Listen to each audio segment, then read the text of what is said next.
మీకు ఈ వీడియో నచ్చితే లైక్ చేయండి, సబ్స్క్రైబ్ చేయండి. ఆదికేశవ రమ్య వాళ్ళిద్దరూ గుళ్ళో పూజ జరిపిస్తూ ఉంటారు. ఇంతలో మల్లిక పరిగెత్తుకుంటూ అమ్మ అని వచ్చి రమ్య ఒళ్ళో కూర్చొని ఉంటుంది.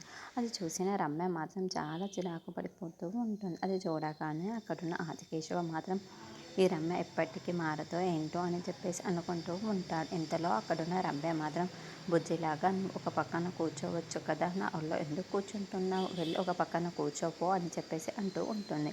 ఆ మాటలు వినగానే అక్కడున్న మల్లిక మాత్రం లేదమ్మా, నేను నీ ఒళ్ళోనే కూర్చుంటాను, నీ ఒళ్ళోనే కూర్చొని ఈ పూజ జరిపించుకుంటాను అని చెప్పేసి అంటూ ఉంటుంది.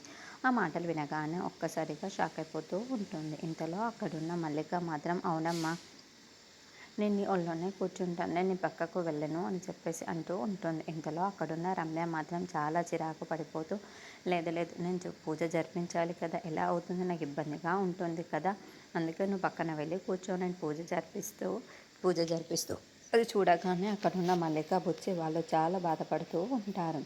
ఇంతలో అక్కడున్న ఆదికేశవ్ మాత్రం రమ్య వైపుకు చాలా కోపంగా చూస్తూ ఉంటాడు.